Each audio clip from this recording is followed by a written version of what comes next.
Time now for some sports news. World number one Novak Djokovic once again stood tall at the Australian Open as he reached his fourth final in the past 5 years with another 5-set victory over Stan Wawrinka, the man who dumped him out of Melbourne Park last year.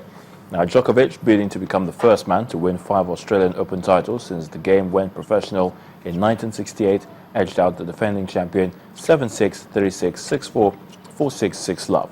The Serbian's life will not get any easier on Sunday when he faces old friend Andy Murray, with the British looking to win his first Melbourne Park title in his fourth final.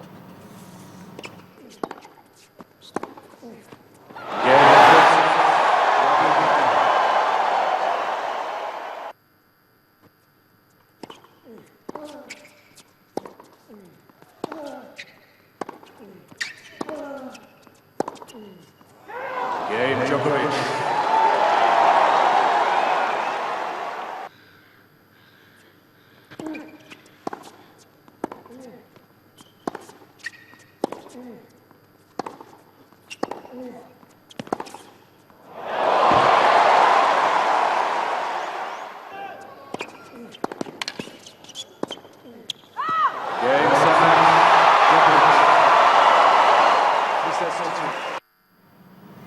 Away from tennis, Nigeria under-20 side, the Flying Eagles have won this year's Super 4 with a match to spare after they thrashed the Dolphins 4-1. Now, goals from Taiwo Awoniyi, Bernard Bubois and Chidera Eze ensured the African Youth Championship bound team emerged the champions. The Flying Eagles recorded an unassailable 12 points after they won all their 4 matches thus far. Nigeria's under-23s are in second place on 8 points, while Eyimba have 7 points. Warrior Wolves have 3 points and Dolphins are bottom of the 6-team invitational tournament without any points. At least one of the leading contenders for the 2015 African Nations Cup title will be eliminated at the weekend when Algeria meets Cote d'Ivoire in the quarter-finals. Sunday's clash in Malabo between the two teams who took part in last year's FIFA World Cup is the headline game of the last 8 as a 3-week tournament enters the knockout stage. The Black Stars of Ghana, another of the African sides who featured in the World Cup in Brazil a couple of months ago, play Guinea in Malabo earlier on Sunday. On Saturday, host Equatorial Guinea seek to continue their fairy tale run when they face Tunisia in Bata, and that's after a derby between Congo and neighbors the Democratic Republic of Congo. Tournament leading scorer Ali Makout has netted a second half penalty as the United Arab Emirates claimed 3rd place at the 2015 Asian Cup after edging out former champions Iraq 3-2 in that thrilling contest. Captain Ahmed Khalil opened the scoring for the UAE after 16 minutes, only for Walid Salim and Amjad Khalaf to turn the contest in favor of the 2007 champions Iraq before half-time. Khalil leveled the entertaining contest at the start of the second half with his 4th of the campaign. And Makout Lukuli netted his 5th just before the hour mark after Iraq's Ahmed Ibrahim had been sent off to hand the 1996 finalists their 2nd best finish at the Asian Cup.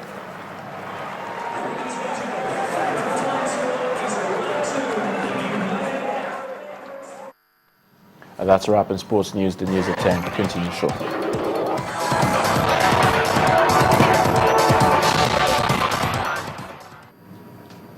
On the foreign scene, away from sports news, as a new government in Greece begins the Herculean task of bailing out the economy from its debts, the country's new new finance minister, says his government will not negotiate bailout conditions with the Troika team from the EU and the IMF. Yanis Varoufakis said he was rather seeking direct talks with Eurozone leaders to try to cancel more than half the money that Greece owes. He was speaking after meeting Jeroen Dijsselbloem, head of the Eurogroup, the Eurozone finance ministers. He said Greece and the Eurogroup had a mutual interest in the further recovery of the Greek economy inside the Eurozone and warned against Athens acting unilaterally in its efforts to renegotiate its bailout. Greece has endured tough budget cuts in return for its 240 billion euros bailout agreed in 2010 with the Troika. the European Commission, International Monetary Fund, and European Central Bank. It's also been a good Friday for South African apartheid-era death squad commander Eugene de Kock, who's been granted parole after 20 years in jail. He was nicknamed Prime Evil for his role in the killing and maiming of activists fighting white minority rule in the 1980s and early 1990s. Cynthia Are has more. Thanks a lot. Justice Minister Michael Masuta said de Kock would be released in the interests of nation building, and the 66-year-old was sentenced back in 1996 to 2 life terms in prison and a further 212 years for the crimes he committed. Mr. Masuta said the time and place of de Kock's release would not be made public. Then Egyptian President Abdel Fattah al-Sisi has cut short a visit to an African Union summit to deal with a series of deadly attacks in the Sinai Peninsula. Attacks against military and police targets in North Sinai late on Thursday left at least 30 dead and many more wounded. The militant group Sinai Province, which has pledged allegiance to the Islamic State, claimed responsibility for those attacks. Also today, Ukrainian troops and pro-Russian rebels are exchanging heavy tank and artillery fire in and around Debaltseve. That's a strategic town in eastern Ukraine. However, there are no reports that the rebels have seized the nearby town of Vol-Ehirsk. Many civilians remain trapped in Debaltseve, while others, including people with shrapnel wounds, have managed to reach the town of Artemivsk. Finally, officials have confirmed that at least 40 people have been killed in a bomb blast at a Shia mosque in southern Pakistan.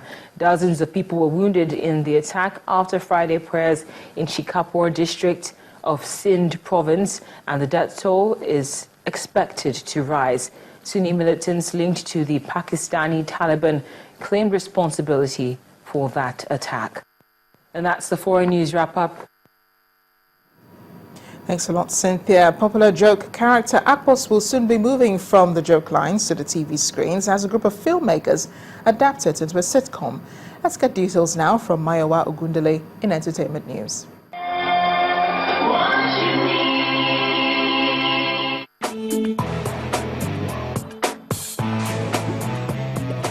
Well, thank you very much. Here are your trending entertainment stories. The popular joke character Akpos is being recreated for a television sitcom that will tell the stories of his many adventures. Starring as the title character is comedian Mario Omasoro, and he will be joined by other support acts including Eliel Etote and Florence Onuma, under the directions of filmmaker Abe Esho. High Life singer Jay Martins has released a music video for his new song Time Is Now, featuring veteran Senegalese singer Youssou N'Dour. The Pan-African song criticizes the human actions that negatively affect African society. For me, I also believe that it's the right time for us younger people to speak out bad leadership.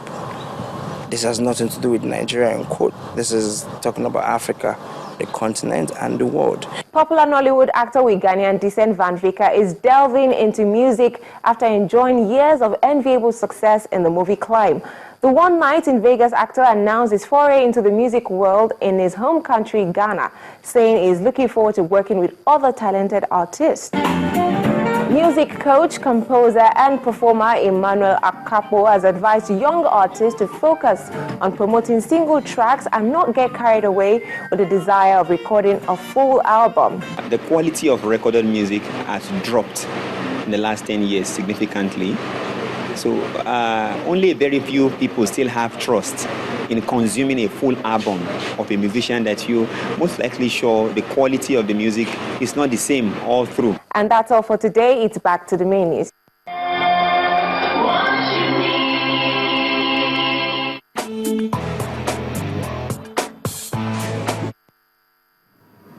And the main news again. Nigeria's military high command today ordered the arrest of a brigadier general and 9 other senior officers for allegedly failing to stop insurgents' attack on Baga and surrounding villages, despite having the resources to repel the attacks. And sea of heads and jubilant supporters today graced the presidential campaign rallies of Nigeria's two major political parties. The All Progressives Congress held theirs in Lagos and Rivers States, while the People's Democratic Party's rally took place in Akwa Ibom, in Calabar, Cross River State. That's News at 10 tonight. Thank you for watching. I am Amarachi Ubani. Good night and enjoy your weekend.